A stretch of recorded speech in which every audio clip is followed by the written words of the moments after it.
আসসালামু আলাইকুম রহমতুল্লাহি ওবরকাতুহু। সম্মানিত দর্শক, আপনারা যারা আমেরিকার ডিপ স্টেট সম্পর্কে অবগত, তারা নিশ্চয়ই জানেন যে এই মুহূর্তে পৃথিবীর ৮০টি দেশে মার্কিন যুক্তরাষ্ট্রের সামরিক ঘাঁটি আছে। আবার বলছি, এই মুহূর্তে পৃথিবীর ৮০টি দেশে মার্কিন যুক্তরাষ্ট্রের সামরিক ঘাঁটি আছে। এটা হলো প্রকাশ্য আর্মি। তাদের সেনাবাহিনী এরকম ৮০টি দেশে ঘাঁটি গেড়ে বসে আছে। ফলে ওই দেশের অর্থনীতি, ব্যবসা-বাণিজ্য, রাজনীতি মূলত আমেরিকার ইচ্ছায় চলে।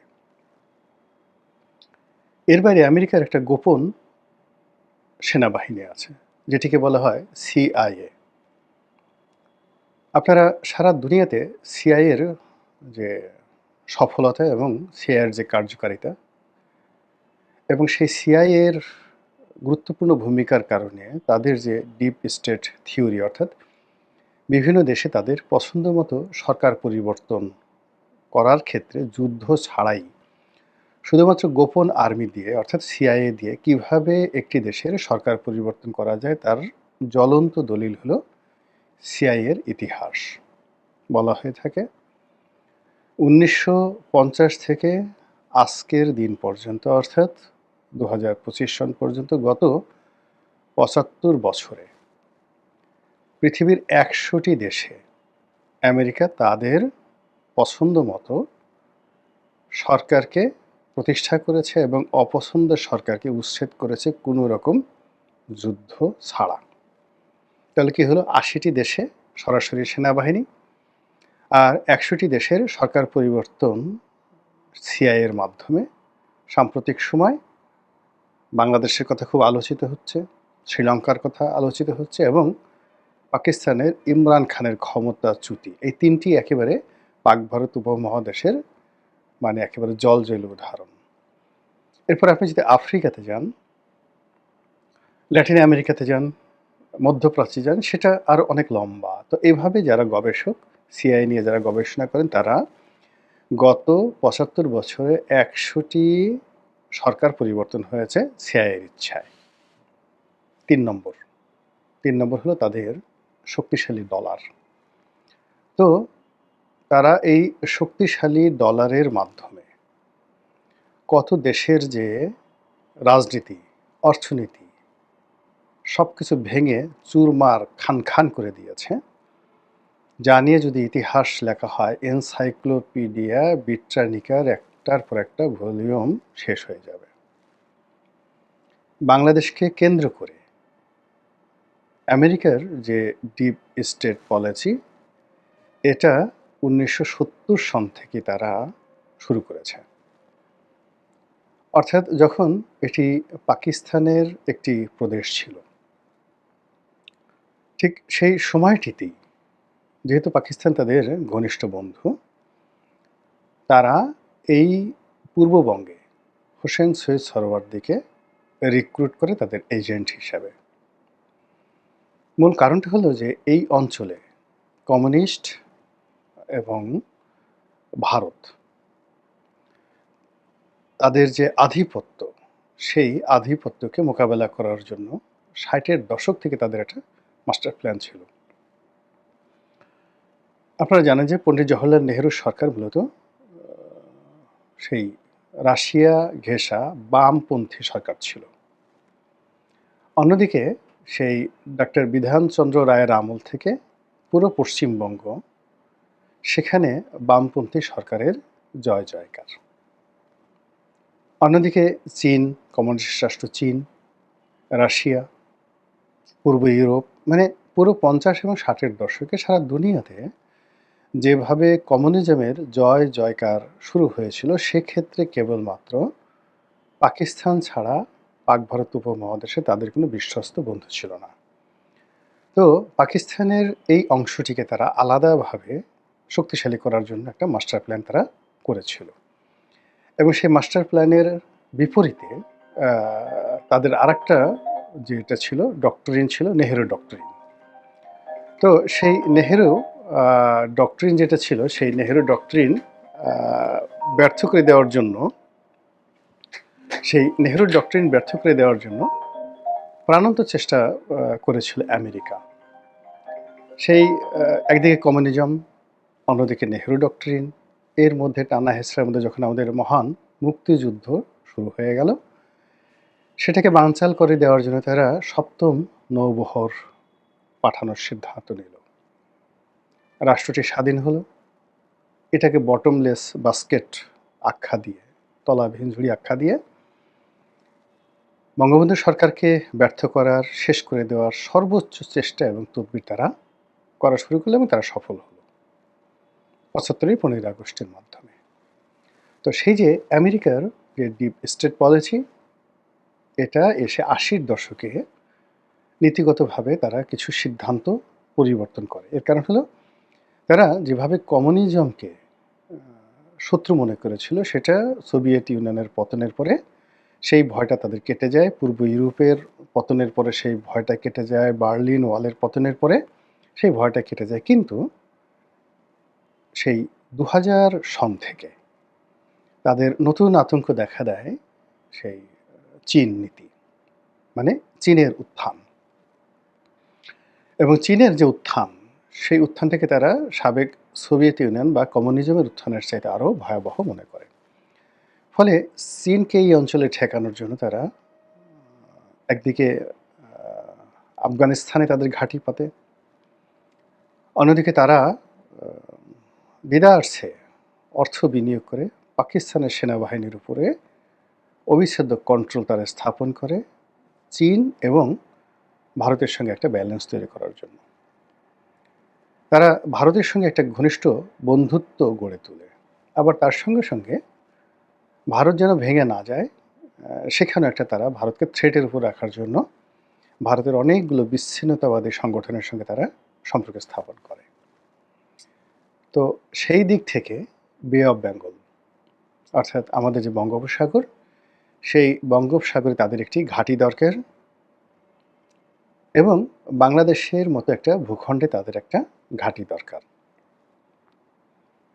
এবং এখানে তাদের একেবারে পরীক্ষিত, জাস্ট লাইক কাতার, জাস্ট লাইক সংযুক্ত আরব আমিরাত, দুবাই, এরকম বিশ্বস্ত তাবেদার ঘনিষ্ঠ বন্ধু দরকার বাংলাদেশে। এবং সেই চেষ্টা তারা করে আসছে। কিন্তু গত ১৫ বছর ধরে শেখ হাসিনার সঙ্গে তারা আসলে পেরে ওঠেনি। এটা শেখ হাসিনার ভুল হতে পারে, শেখ হাসিনার সঠিক হতে পারে, সেটা ভিন্ন বিষয়। কিন্তু শেখ হাসিনাকে তারা যেভাবে চেয়েছিল, ঠিক ওভাবে শেখ হাসিনা তাদেরকে রেসপন্ড করেনি। তো যা হোক, এই জন্য শেখ হাসিনাকে সরানোর জন্য তাদের যে ডিপ স্টেট পলিসি, সেটি ২০১৮ সনের আগের থেকেই, মানে ২০১৬-১৭ সন থেকে তারা ক্রমাগত দুটো কাজ একসাথে চালাচ্ছিল। শেখ হাসিনার পতন, তাদের তাবেদার তৈরি করা এবং তাদের ডিপ স্টেট পলিসিটাকে এই অঞ্চলে চালু করা। এবং ওই পলিসির মধ্যে আমাদের পার্বত্য অঞ্চল, আমাদের সেই রোহিঙ্গা সমস্যা এবং সেন্ট মার্টিন দ্বীপ, এইগুলো নিয়ে পর্দার আড়ালে যা কিছু হয়েছে, শেখ হাসিনা মুখারা রমণীর মতো ফটাফট করে সব কথা বলে দিয়েছেন। বলে দেওয়ার পর তারা শেখ হাসিনাকে মোটামুটি খরচের খাতায় ফেলে দেয়। এবং এই যে তাদের যে খরচের খাতায় ফেলে দেওয়ার যে সিদ্ধান্তটি, এই সিদ্ধান্তটি তারা নিয়েছিল ২০২৩ সনে। এবং ২০২৩ সনে এই বাংলায় তারা যে সকল এজেন্ট নিয়োগ করেছিল, যে সকল তাদের মুখপাত্র ছিল, তাদের মুখোশ সাম্প্রতিক সময় আমেরিকার হঠাৎ কি হলো? হঠাৎ ডক্টর ইউনূসকে কেন ফোন? তারা বের করে দিচ্ছে। তো এনিওয়ে, আমরা যারা প্রকাশ্যে কথা বলতাম সেই প্রথম থেকেই, ২০০৯ থেকেই প্রকাশ্যে কথা বলতাম, আমরা আমেরিকার এই যে অবস্থান, এই অবস্থানটা বুঝতে পেরেছিলাম এবং আমরা দেশের পক্ষে অবস্থান নিয়ে সরকারকে সতর্ক করেছি, জনগণকে সতর্ক করেছি এবং এখনও কিন্তু আমরা সেই কাজটি করে যাচ্ছি। ফলে আমাদের মতো কিছু মানুষ যারা সকল পক্ষের শত্রুতে পরিণত হয়েছে, অর্থাৎ আমেরিকার যেভাবে শত্রু, ভারতের শত্রু, শেখ হাসিনার শত্রু, আবার এখন ডক্টর মোহাম্মদ ইউনূসের সরকারের শত্রু না হলেও বন্ধু হওয়ার মতো কোনো রকম যে যোগ্যতা, এটা আমাদের মধ্যে হয়নি কয়েকজনের মধ্যে। ফলে আমরা আমাদের মতো বলে যাচ্ছি। কিন্তু এর মধ্যে একটার পর একটা দুর্ঘটনা ঘটে যাচ্ছে। এই যে জুলাই আগস্ট বিপ্লব হলো, সেই বিপ্লবের পর একটি বছর চলে গেল। এখন আবার নতুন করে ২০২৫ সনের জুলাই এসেছে এবং এই সময়টিতে অনেক নিত্য নতুন কথা বের হয়ে যাচ্ছে। সেখানে ম্যাটিকুলাস ডিজাইন, শেখ হাসিনার পতনের জন্য ম্যাটিকুলাস প্ল্যান, এটা নিয়ে যেভাবে খুব জোরালো কথাবার্তা হচ্ছে। আবার যারা এই প্ল্যানের অন্তর্ভুক্ত নয়, কিন্তু গণতান্ত্রিক পদ্ধতিতে নির্বাচন করে ক্ষমতায় আসার জন্য যারা নিজেদেরকে সবচেয়ে যোগ্য ভাবে, সেই বিএনপির মতো দল, তারা এই ম্যাটিকুলাস প্ল্যানের কিছুই জানতো না। তারা বড় জোর দিল্লির সঙ্গে একটু ঘোরাফেরা করতো। তারা বড় জোর একজন রাষ্ট্রদূতের সঙ্গে একটু বৈঠক করতো। পিটার ডি হাসের সঙ্গে, অর্থাৎ মার্কিন রাষ্ট্রদূতের সঙ্গে যদি তাদের একটা ডিনার হতো, পিটার ডি হাসের সঙ্গে তাদের কোনো আলাপ আলোচনা হতো, ওটাকে তারা মনে করতো একটা বিশাল বিজয়। কিংবা ব্রিটিশ রাষ্ট্রদূত সারা কুকের সঙ্গে তাদের কোনো বৈঠক হয়েছে, ওটাকে তারা সফলতা মনে করতো। কিন্তু এর পেছনে যে জর্জ সরোজ রয়েছে, এর পেছনে যে হাজার হাজার কোটি টাকা বিনিয়োগ হয়েছে এই বাংলায়, এটা আমাদের মতো চোদু পাবলিক দূর থেকে শুনেছেন, কিন্তু চোখে দেখেনি। কিন্তু যারা চোখে দেখেছেন, তারা এখন যে বিপদ বিপত্তির মধ্যে পড়েছেন। আর অন্যদিকে যারা এই চোদু পাবলিক, যা সরোজের এই টাকার সন্ধান পাননি, মোসাদের এজেন্ট হতে পারেননি, মোসাদের টাকা পাননি, তারা এই যে ম্যাটিকুলাস ডিজাইন এবং আমেরিকার যে পরিকল্পনা, সেই পরিকল্পনাটা এখনও তারা আত্মস্থ করতে পারছেন না। ফলে কী হলো, পুরো রাজনীতির ময়দানটা এখন ঘোলা হয়ে যাচ্ছে। ঘোলা হয়ে এখানে কে ভারতের দালাল, কে মোসাদের এজেন্ট, কে জর্জ সরোজের এজেন্ট, কে আমেরিকার এজেন্ট, কে জঙ্গি, কে আইএসের এজেন্ট, এসব নিয়ে কাদা ছোড়াছুড়ি, জঘন্য পর্যায়ের কাদা ছোড়াছুড়ি শুরু হয়ে গেছে বাংলায়। এবং এরই মধ্যে যারা বিনিয়োগ করেছেন, তাদের বক্তব্য হলো মাল দাও, করেই ফেলো, যা কিছু করেছি তার প্রতিদান দাও। এবং এটা স্বাভাবিক। আপনারা জানেন যে মীর জাফরের পেছনে বিশাল ইনভেস্টমেন্ট ছিল জগৎ শেঠের। আর জগৎ শেঠকে দিয়ে এই ইনভেস্টমেন্টটা করিয়েছিল ব্রিটিশ ইস্ট ইন্ডিয়া কোম্পানি। এবং ব্রিটিশ ইস্ট ইন্ডিয়া কোম্পানির যে মাদ্রাজ অফিস, তাদের দুটো হেডকোয়ার্টার ছিল পাক ভারতে। একটা হলো মাদ্রাজে, আর একটা হলো ফোর্ট উইলিয়াম কলকাতাতে। কলকাতাটা তুলনামূলকভাবে ছোট অফিস ছিল। তো মাদ্রাজ অফিসের যিনি সামরিক প্রধান ছিলেন, সেটা হলো কর্নেল এই যে আমাদের রবার্ট ক্লাইভ। তো রবার্ট ক্লাইভকে বিশেষ দায়িত্ব দিয়ে পাঠানো হয় ফোর্ট উইলিয়ামে, অর্থাৎ কলকাতার দায়িত্বে। এবং সেখানে তাদের মধ্যে যে চুক্তি হয়, অর্থাৎ জগৎ শেঠ, রায়দুল্লভ, ইয়ার লতিফ, মীর জাফর, এদের মধ্যে যে চুক্তি হয়, সেই চুক্তির জন্য যে আর্থিক বিনিয়োগ, সেটা জগৎ শেঠ করে। আর সামরিক বিনিয়োগ যেটা আছে, সেটা ইস্ট ইন্ডিয়া কোম্পানি করে। তো যখন যুদ্ধে জয়লাভ করল ইস্ট ইন্ডিয়া কোম্পানি, তখন মীর জাফরকে উপর চাপ প্রয়োগ করা হলো, ঠিক আছে তোমাকে দেওয়ানি দেওয়া হলো, এখন আমাদের এই যুদ্ধের খরচ দাও, টাকা দাও। এবং ওই জমানাতে যখন সোয়া ভরি, একটা গিনি মুদ্রার, স্বর্ণ মুদ্রার যে ভ্যালু ছিল সোয়া ভরি, অর্থাৎ এখনকার টাকার ধরেন অলমোস্ট 2 লাখ টাকা। 24 ক্যারেটের সোয়া ভরি স্বর্ণের দাম এখন প্রায় 2 লাখ টাকা। তো তখন বাংলার রাজভাণ্ডার থেকে ইমিডিয়েটলি তাদেরকে 2 কোটি টাকা, অর্থাৎ 2 কোটি স্বর্ণমুদ্রা মীর জাফরকে দিতে হয়েছিল ইস্ট ইন্ডিয়া কোম্পানিকে। আর এই যে টোটাল যে ব্যাংকিং ব্যবস্থা, আজকে যেমন এসালম, তারপর শেষে ধরেন অন্যান্য যে ব্যাংক দানবরা রয়েছে, ঠিক ওই জমানাতে পুরো বাংলা, বিহার, উড়িষ্যার যে ব্যাংকিং ব্যবস্থা, রাজস্ব ব্যবস্থা, এটার একছত্র আধিপত্য, ব্যবসা বাণিজ্যের আধিপত্য ছিল জগৎ শেঠ এই পরিবারের। তো তারাও সেই রাষ্ট্রের কাছে চেয়ে বসলো এবং এটার চাপ সামাল দেওয়ার মতো অবস্থা বাংলাদেশের রাজস্ব ব্যবস্থার ছিল না, মীর জাফরের ছিল না। ফলে কি হলো, ইস্ট ইন্ডিয়া কোম্পানির সাথে মীর জাফরের বিরোধ শুরু হয়ে গেল। বিরোধ মানে কি, মানে অপারগতা, আর সে পারছে না। ফলে কি হলো, মীর জাফরকে সরিয়ে বসানো হলো সেই মীর কাসিমকে। মীর কাসিমও পারছিলেন না। তখন মীর কাসিমকে আবার যুদ্ধে পরাজিত করে আবার মীর জাফরকে বসানো হলো এবং তাকে পুতুল বানিয়ে পুরো রাজস্ব ব্যবস্থাটা নিয়ে গেল সেই ইস্ট ইন্ডিয়া কোম্পানি। তো এরকম মানে এই যে ডিপ স্টেট বলতে যা বোঝায়, অর্থাৎ একটা দেশে যখন সরকার পরিবর্তন হয় তার পেছনে যারা করে তাদের দেনা পাওনা থাকে।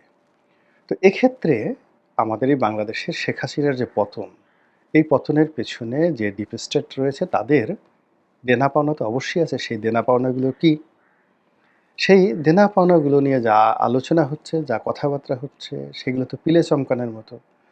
যাদের মধ্যে ন্যূনতম দেশপ্রেম আছে, যাদের মধ্যে জাতিসত্তা বোধ আছে, যাদের মধ্যে মানচিত্রের প্রতি ভালোবাসা আছে, পতাকার প্রতি অনুরাগ আছে, প্রতিটি মানুষের হৃদয় ঠিক বিষাক্ত হয়ে গেছে। প্রতিটি মানুষের হৃদয় ফুটো হয়ে গেছে, সেখান থেকে রক্ত বের হচ্ছে, যে কথাগুলো শোনা যাচ্ছে না।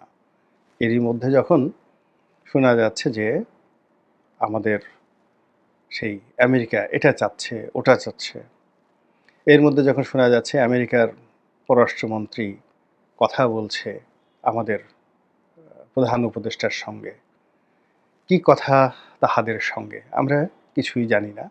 হালকা পাতলা যে সকল কথাবার্তা আমাদের সোর্স থেকে, অর্থাৎ বাংলাদেশের সরকারের পক্ষ থেকে বলা হচ্ছে, এগুলো আমাদের রক্তক্ষরণ বন্ধ হচ্ছে না, বরং অজানা আশঙ্কা, অজানা ভয়, অজানা আতঙ্ক আমাদেরকে তাড়া করছে।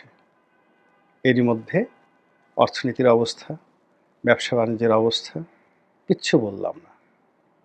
আপনারা শুধু নিজেদের বুকে একটু হাত দেন, নিজেদের ঘরে একটু খোঁজ নেন, ব্যাংকের খোঁজ নেন, তাহলে বুঝতে পারবেন যে বেদনা কোন পর্যায়ে পৌঁছে গেছে। একজন বিখ্যাত লোকের একটা বাণী শুনছিলাম, খুব বিখ্যাত একজন ব্যক্তি, আমি এই মুহূর্তে তার নামটা মনে করতে পারছি না।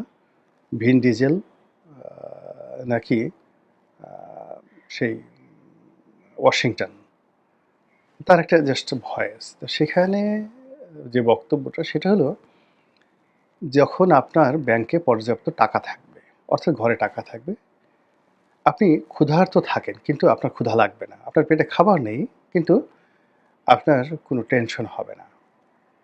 কিন্তু যখন আপনার ব্যাংকে টাকা থাকবে না, আপনি সকালবেলা নাস্তা করেছেন কিন্তু ১ ঘন্টার মধ্যে আপনার ক্ষুধা লেগে যাবে এবং ক্ষুধার আতঙ্কে আপনার মস্তিষ্ক কোনো কাজ করবে না।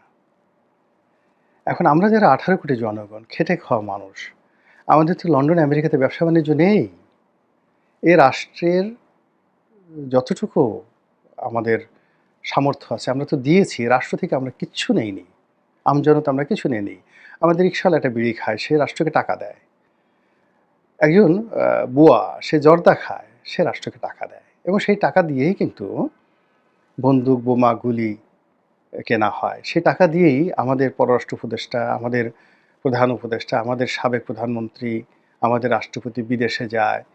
এই দৈনিক সেই ১০ লাখ টাকা রুম ভাড়া, এরকম ভাড়া হোটেলে থাকে আমাদের টাকা দিয়ে। আমরা এই রাষ্ট্র থেকে শুধু একটু নিরাপত্তা চাই। তো সেই রাষ্ট্রের মধ্যে যখন শকুনের সেই থাবা পড়ার আশঙ্কা দেখা দেয়, তখন অনেকেই রুরাল দেওয়ার জায়গা থাকে। আমরা কোথায় যাব বলেন? আল্লাহ আমাদের সবাইকে হেদায়েত দান করুন এবং হেফাজত করুন। আসসালামু আলাইকুম ওয়া রাহমাতুল্লাহি ওয়া বারাকাতুহু।